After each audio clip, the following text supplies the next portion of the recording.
The child had not spoken in 2 days, and the great house had begun to speak of him in the past tense. Eleanor Vance heard it in the corridor outside the nursery. That soft downward turn a voice takes when it has already decided how a thing will end. She stood at the boy's bedside with a cloth going warm in her hand, and behind the door 2 servants discussed the funeral flowers, as though the arrangements were a settled kindness. The candle by the bed had burned to a stub. The fire had sunk to a red eye in the grate. On the pillow, in the ruin of a fever that had held for 6 days, lay a boy of 7, whose skin had gone the color of tallow and whose breath came in the small, dry catches of a bird trapped in a wall. She wrung the cloth again.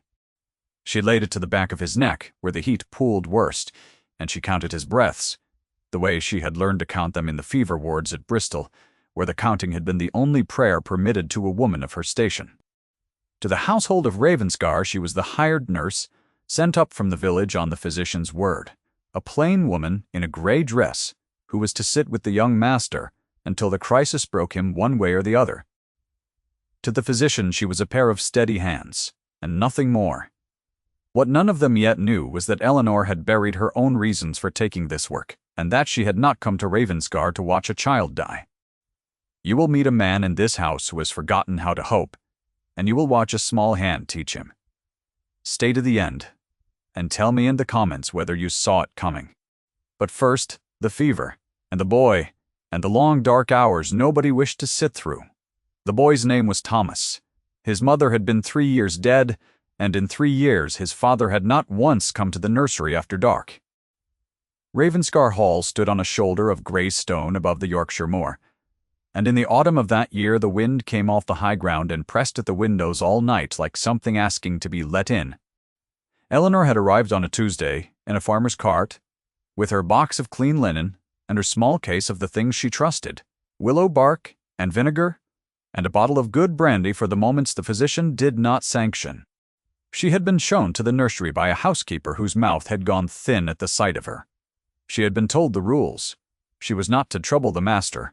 She was not to expect thanks. She was to send word to the physician if the boy worsened, and to send word to no one if he did not.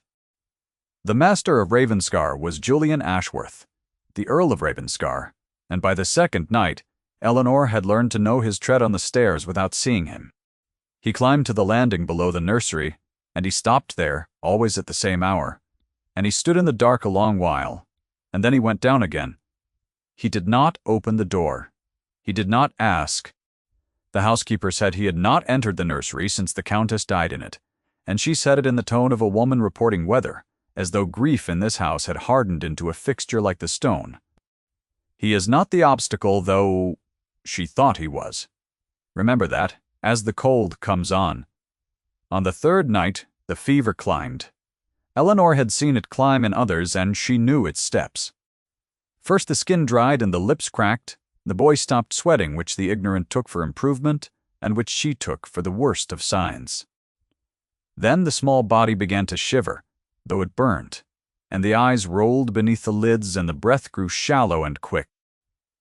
The physician had left a draught, and instructions to give it, and to keep the boy warm and quiet, and let the illness run.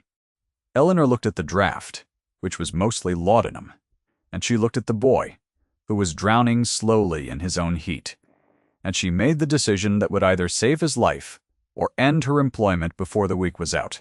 She stripped the heavy coverlets away. She opened the window a hand's breadth to the cold moor air, against every rule the household held. She soaked the linen in water from the ewer, cool now with the night, and she wrapped the boy's limbs in it, and when the first sheet went hot against his skin, she changed it, and she changed it again, and she did not stop.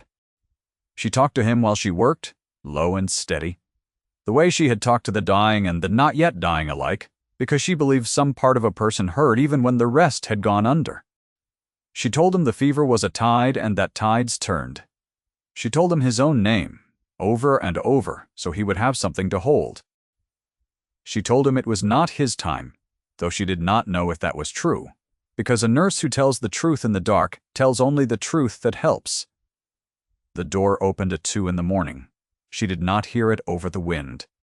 She felt a change in the room, the draft crossing, and she turned with a wet sheet in her hands, and found the Earl of Ravenscar standing on the threshold of the room. His wife had died in, looking at his son laid out in wet linen, with the window open to the frost. He was a tall man, and grief had pared him down to the essential lines of himself, so that he stood in the doorway like something carved and left unfinished. His face gave nothing. His eyes in the low light were the gray of the sea under cloud, and they moved once over the open window, the stripped bed, the child wrapped like a corpse for washing, and then they came to rest on her. And Eleanor understood that a man who has already lost one person in this room was looking at the arrangement of a scene he recognized. "What," he said, "are you doing to my son?" His voice was very quiet. That was the thing she would remember. It was quiet, the way deep water is quiet. "Cooling him," Eleanor said. She did not stop working. She could not, and she would not have if she could. The fever will kill him if it is not brought down. The window and the water are bringing it down. If you close that window, my lord, you will have to do it over my hands, because I will not close it, while your son can still be saved. She had never in her life spoken to a peer of the realm in such a way. She heard the words leave her, and she felt the cold spread through her chest that meant she had ruined herself. And still her hands went on wringing the cloth, because the boy came first and had always come first. And that was the whole of what she was. The Earl did not move. For a long moment, the only sound was the wind and the boy's thin breathing and the drip of water back into the basin. Then he crossed the room. Eleanor braced for the window to be slammed, for the summons of the footman, for the word that would put her back in the farmer's cart by dawn. Instead, the Earl came to the far side of the bed, and he looked down at his son's face, and something in his own face moved and was suppressed almost before it showed. He put out one hand and touched the boy's hair once, the way a man touches a thing he is afraid to break. "Tell me what to do," he said. Eleanor looked at the Earl of Ravenscar across the body of his burning child, and she handed him a wet cloth. They worked until dawn. She did not know, afterward, how to describe those hours to anyone, and she never tried. She wrung the linen, and he changed it. She lifted the boy, and he steadied the small head. She showed him, without meaning it as instruction, how to feel for the pulse at the throat with 2 fingers laid flat, how to count it against the slow swing of the mantel clock, and the Earl of Ravenscar bent his head over his son's neck, and counted under his breath like a schoolboy at sums, and told her the number, and she nodded, and he seemed to steady at being given a use. Twice in the night, the boy worsened before he mended, and the second time was the worst of it.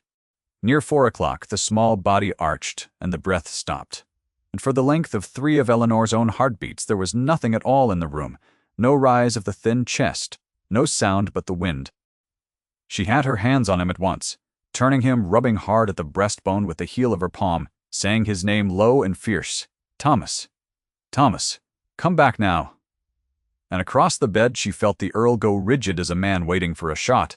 Then the boy dragged in a breath, ragged and whole, and let it go and took another. Eleanor sat back on her heels and found that her own face was wet, and had been for some while. The Earl said nothing. He put out his hand across his son's body, not to her, only into the space between them, and left it there open on the coverlet, and after a moment Eleanor understood, and she laid the wet cloth into his palm, and they went back to work. When her voice went hoarse from talking the child through the dark, the Earl took it up, awkwardly at first, in a low, uneven murmur, reciting the only things he seemed to have, the names of the horses in his stable, the counties they would ride through when Thomas was well, the shape of the coast at Whitby, where he had been a boy himself. He told the sleeping child about a gray pony called Magpie that had thrown him into a gorse bush at the age of 6, and about the smell of the sea coming up the cliff path, and about a fair at Michaelmas with a man who swallowed fire. He was not a man practiced in speaking softly. Eleanor heard him find the way of it by feel, the way a man relearns a language he spoke only as a boy, and she looked at the window rather than at his face. because a woman in her position had no business seeing what she was seeing. At the gray hour before the sun, the fever broke. It broke, the way it always broke, all at once and like a mercy, the skin going suddenly damp, the breath deepening, the terrible dry heat giving way to an ordinary childish sweat that soaked the pillow. Thomas sighed. His fingers uncurled. He turned his cheek into the cool of the fresh cloth, and he slept. Truly slept. And Eleanor felt the pulse in his wrist come back to something like a rhythm a body could live in. She sat back. Her arms shook. She had not eaten since the previous noon, and she had not sat down since, and the room swung once and steadied across the bed. The Earl of Ravenscar was weeping without sound. He did not put his hands to his face. He did not turn away. He let the tears go down a face that did not otherwise move at all, and he kept his eyes on his sleeping son, as though he did not dare look away in case the sleep was the other kind after all. Eleanor did the only thing there was to do. She rose on legs that barely held her, and she closed the window against the coming day, and she left him alone with the boy, because some things a man must be permitted to feel, without a witness. That was the night the household did not speak of afterward. Yet, it was the night that everything after it grew from. By the end of the week, Thomas was sitting up and demanding to know why he might not have a second helping of custard. And the physician had come and gone and pronounced the recovery his own doing, and the housekeeper had begun, very slightly, to unbend. Eleanor was to stay until the child was fully strong.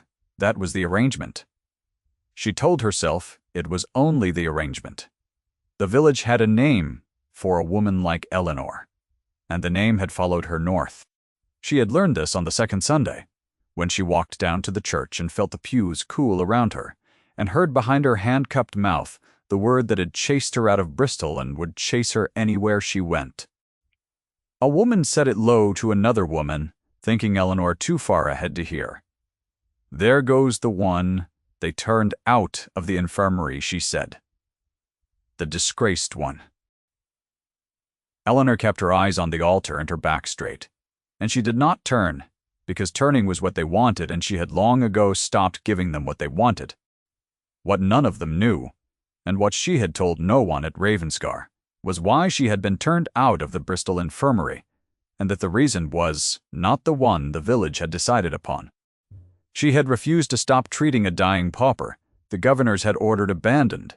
She had been dismissed for insubordination and dressed in the language of scandal because scandal was cheaper than admitting a woman had been right.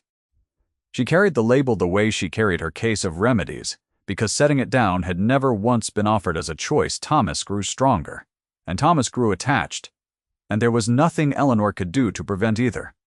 The boy had lived 3 years in a house where his father could not bear to look at him, because the boy had his mother's eyes, and his mother had died, giving the household its heir. And grief in a certain kind of man turns to the shape of avoidance and calls itself restraint. Thomas had learned to be quiet. He had learned to make himself small. And now a woman had sat in his room through the worst nights of his life and called him by his name 1,000 times, and he had decided, with the whole ferocity of a child who has been starved of it, that he would love her. He followed her down the corridors. He saved the best of his bread for her.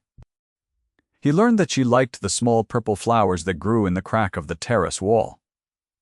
And he picked them with his fists until his hands were green, and he pressed one flat inside the cover of his primer and gave it to her with the grave ceremony of a boy presenting a kingdom. Eleanor kept the pressed flower. She should not have, she kept it anyway, inside the lid of her remedy case, where the willow bark was, and she did not examine why. The Earl began to come to the nursery in the daylight. It was a small thing, and it undid the house. For 3 years, Julian Ashworth had governed Ravenscar from behind the door of his study, seen at dinner and at chapel and nowhere else. A landlord to his tenants and a stranger to his son. Now he came up the nursery stairs in the afternoon, and he stood in the doorway, and he watched Thomas at his lessons, and by degrees the doorway became a chair, and the chair became a place at the table where Eleanor taught the boy his letters, and one gray Thursday the Earl of Ravenscar picked up the primer and heard his son read. and when Thomas stumbled, the Earl said, in his quiet way, "Again," and Thomas tried again, and got it, and looked up, not at his father, but at Eleanor, to see if she had seen. She had seen. She smiled at the boy, and she felt, rather than saw, the Earl's eyes move to her face, and stay there a moment past what was proper, and she bent to the primer, and did not lift her head until the moment had passed. He watched her when he thought she did not know. She knew. A woman learns the weight of a look the way she learns the weight of a coin, by handling many, and the Earl's look had a weight she had felt from no one, and did not trust. She told herself she imagined it.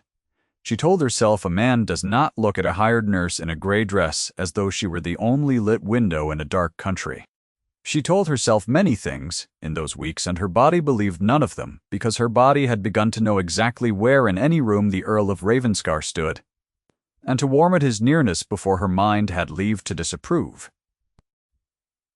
One evening he found her on the terrace at dusk, where she had gone to breathe the cold, and before a quarter of an hour no one's servant. He came and stood at the balustrade a careful distance from her, both of them facing out over the dropping moor, where the last light lay along the heather, like a hand laid flat. For a while he said nothing. The wind had gone down. Somewhere below, a dog barked once, and was quiet. "You spoke to me that night," the Earl said at last, "as no one has spoken to me in 10 years. I beg your pardon for it, my lord. Do not." He said it quickly, and then more evenly. "Do not. You were right, and I was a coward standing in a doorway, and you had wet linen in your hands, and no fear in you at all." He turned his head and looked at her in the failing light. "Who taught you to be unafraid?" "A great many people who wished me to be otherwise," Eleanor said, and surprised herself into something almost like honesty. "Fear is a habit, my lord. So is its opposite. I chose the one that let me keep working." He was quiet a long moment. A curlew called, somewhere out on the darkening ground, that long, falling note that is the loneliest sound the North Country has. He set his hands on the cold stone of the balustrade, and Eleanor saw that they were not quite steady, and that he had noticed she saw, and had chosen not to hide it. "My wife died in that room," he said. "You will have been told. The whole house tells it. She lived 2 days after Thomas was born, and I sat with her, and at the end I could do nothing at all, only hold her hand and watch. And when it was over, I found I could not go back into the room, and then I found I could not go near the child who had her face. 3 years. I have called that grief, standing in a doorway and calling it grief." He looked out over the dark. "You went in. You opened the window I had kept shut for 3 years, and you let the cold in.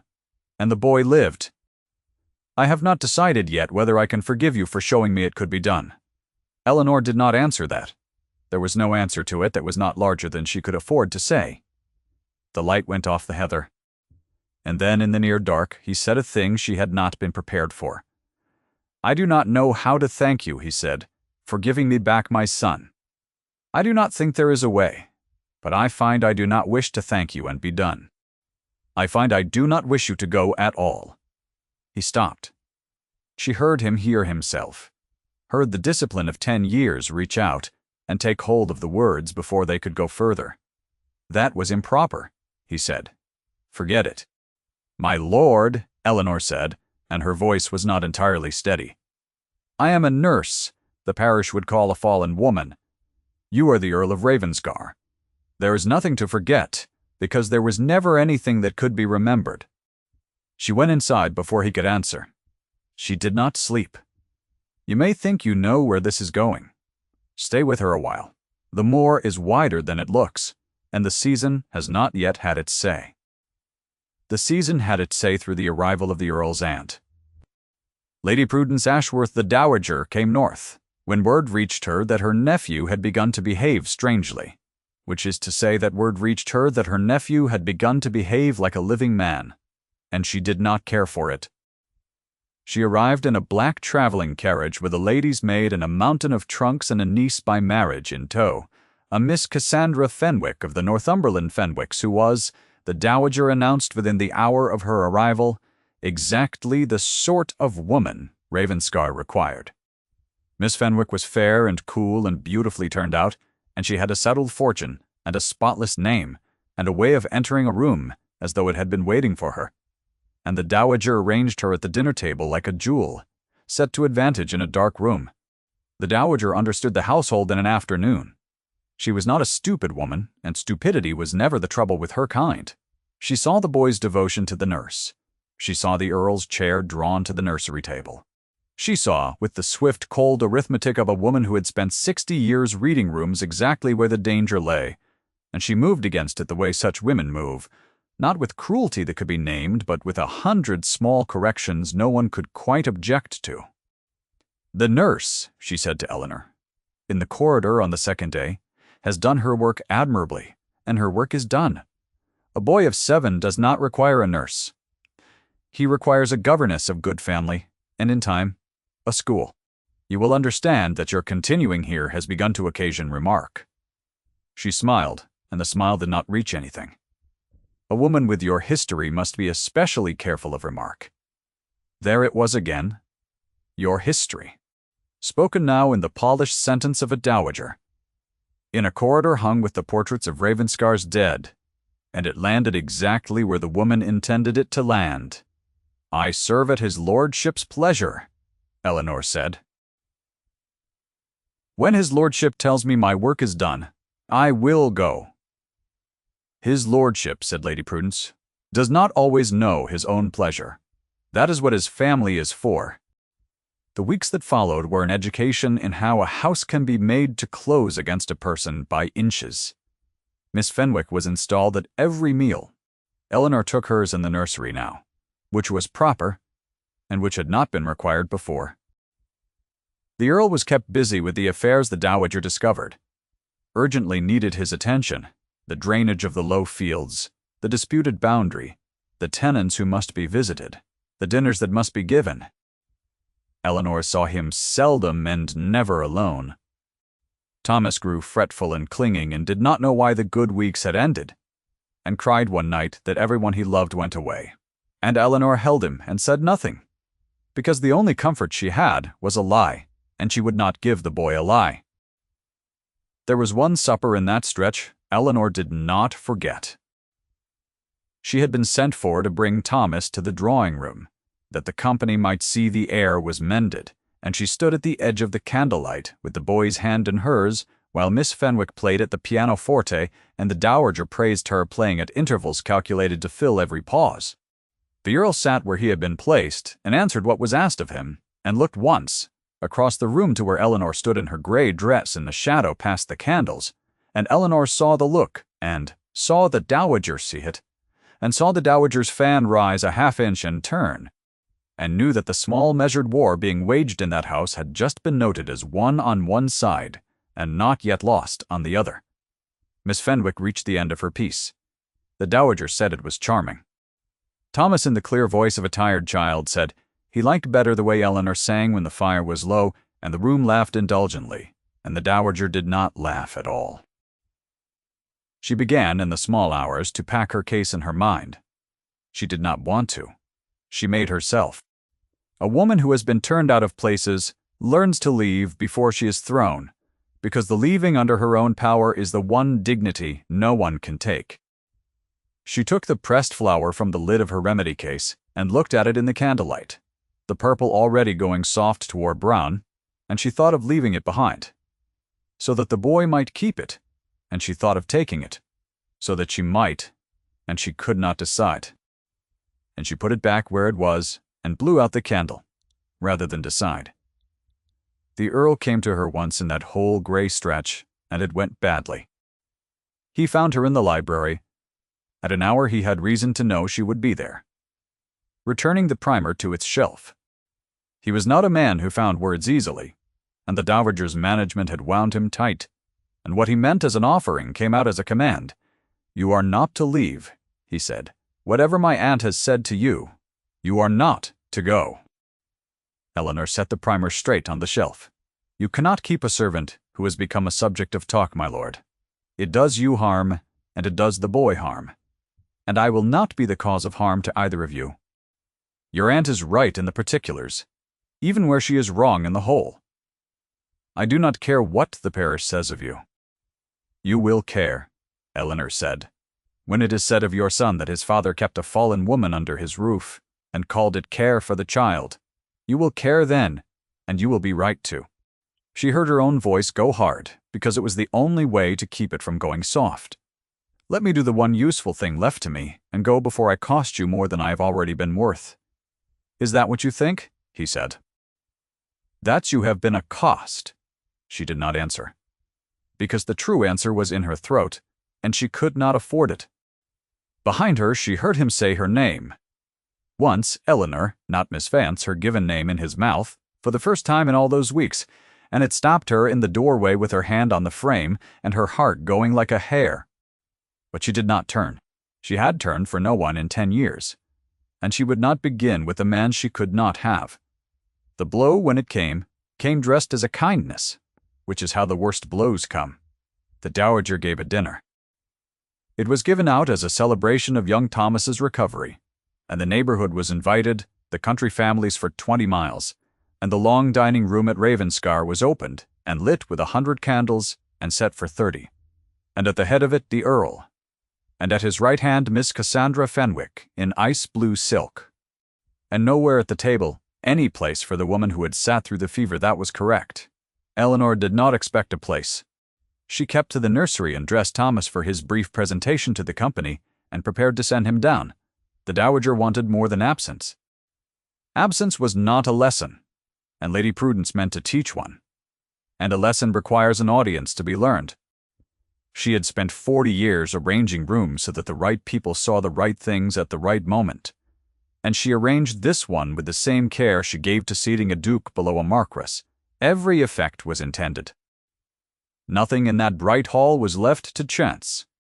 She sent for Eleanor to bring the boy down herself and wait in the hall, in her grey dress among the arriving silks, so that the neighborhood might see plainly the difference between what Ravenscar had employed and what Ravenscar would marry.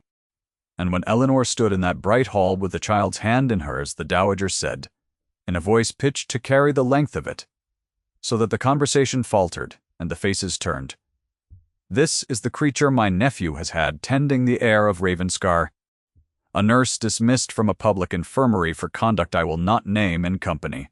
One shudders to think of the influence. But we are correcting the household, are we not, Cassandra? And all shall soon be as it ought." The hall went quiet the way a struck bell goes quiet after, still ringing under the silence. 30 faces turned to look at the nurse in her grey dress. She felt the old heat climb her throat, the shame that was not hers, and had never been hers, and that she had carried anyway because no one had ever offered to carry it with her. She looked down at Thomas, who did not understand the words, but understood the faces, and had gone white, and was gripping her hand as though the floor had tilted, and into that silence the Earl of Ravenscar rose from the head of his table. He did not raise his voice. He never raised his voice. He set down his glass, and he stood, and 30 faces turned from Eleanor to him, and he looked down the length of the candlelit table at his aunt, and then past her to the woman in grey, holding his son's hand, and when he spoke, the words were level, and they carried to every corner of the room. "She saved my son's life," he said. "She will be my wife." 6 words for the first, 5 for the second. Eleanor heard them and did not at first understand them because they belonged to a life that was not hers and could not become hers by the saying. The room understood before she did. She felt the understanding move through it, the indrawn breath, the turned heads, the dowager's hand going still upon the back of a chair. Miss Fenwick set down her fork with great care, as a woman does when she has just seen the shape of the evening change and means to lose nothing further of her composure. And Lady Prudence Ashworth, who had governed the family for 40 years, opened her mouth and found, for the first time in Eleanor's presence, that there was nothing polished enough to say. The Earl came down the length of his own table. He came past his aunt, and past Miss Fenwick, and past every neighbor who had turned to watch, and he crossed the bright hall, in the plain sight of the whole country, and he stopped in front of Eleanor and the boy. He did not make a speech. He had said the thing that mattered, and he did not gild it. He put out his hand, palm up, in the old formal gesture, the offer a man makes to a woman he means to lead in, to dinner, to lead anywhere. And he waited. "My lord," Eleanor said, and her voice would barely come, "you must not. You do not know what they will say." "I know exactly what they will say," said the Earl of Ravenscar. "I have listened to what they say for 10 years, and it has made a desert of my house. I am done listening." His gray eyes did not leave her face. "I do not offer this to thank you. I offer it because you walked into the one room in the world I could not enter, and you opened the window, and you were not afraid. Marry me, Eleanor. Come inside." Come inside, the command that was a protection. She had heard him say it to the boy a dozen times through the fever, and heard the whole of his heart hidden inside the plainness of it. And now he said it to her, and she understood that he had been saying it to her since the night at the window, and that the door he meant was not a door in a house. Thomas looked up at her. He did not know the words, but he knew the moment, the way children know weather, and he said in the clear, carrying voice of a boy of 7, "Say yes? Please say yes. Then you cannot go away." Eleanor Vance put her hand in the Earl's. She heard the room take its breath. She did not look at the Dowager, and she did not look at Miss Fenwick, and she did not look at the 30 faces of the country come to see her shamed. She looked at the man who had held wet linen through the dark with her, and at the child between them who had picked purple flowers until his hands were green, and she felt the label she had carried out of Bristol and up the length of England slide off her shoulders and fall, at last to the floor of a candle-lit hall where no one troubled to pick it up. The Dowager left Ravenscar within the week. She was not cast out. Nothing so vulgar occurred. She discovered, as such women do, that a house in which she is no longer the final authority holds no further use for her, and she withdrew to her own establishment in Bath, with her dignity arranged about her like the trunks in her carriage, and Miss Fenwick, who bore the reversal with more grace than her sponsor, was married within the year to a baronet who suited her better than a grieving earl ever would have. There was no punishment. Eleanor had wanted none. The hierarchy did not fall. It simply, in this one house, on this one moor, lost its case. They were married in the small church in the village where the pews had cooled around her, and the same women who had said the word behind their hands stood to watch her go up the aisle on the arm of the Earl of Ravenscar. And if some of them had the grace to feel the shame that was properly theirs, Eleanor never troubled to find out. She had a new name to learn and a boy to raise, and a house to bring back from the dead, and she had no room left in her for the keeping of old accounts. Winter came down on Ravenscar, and the wind came off the high moor, as it always had, and pressed at the windows all night. But the house it pressed against was not the house it had found in the autumn. There was a fire in the nursery grate now, every evening, and it did not sink to a red eye and go out. There was music in the long drawing-room where Eleanor had found the Countess's old pianoforte under a Holland cover and had it tuned, and where Thomas was learning, with more enthusiasm than skill, to pick out a tune that broke off always in the same place and would, his father promised, one day reach its end. There was a man who climbed the nursery stairs after dark and opened the door. On the last night of that year, Eleanor stood at the nursery window with her husband beside her, and below them the snow came down over the moor and filled the old scars of the land and made the whole gray country soft and new. Thomas slept in the bed where he had nearly died, deep and easy, one hand flung open on the coverlet. On the sill between his parents lay a small pressed flower, purple gone almost to brown, that a boy had once carried down a corridor in his green-stained fist and given to a woman he had decided to love. Eleanor had kept it. She had taken it from the lid of her remedy case and set it where the child could find it when he woke, so that he would know the whole of that autumn had been true, and not a fever dream, and not a thing that could be taken back. The Earl of Ravenscar put his arm about his wife, and neither of them spoke, because the thing between them no longer required speaking. Outside, the snow went on falling. Inside, The fire held, and the boy who had not been expected to see the winter turned in his sleep toward the warmth of the two people at the window, and slept on. If this story warmed you tonight, stay a moment, and tell me the part that stayed with you. Then go and be, to someone, the hand that opens the window.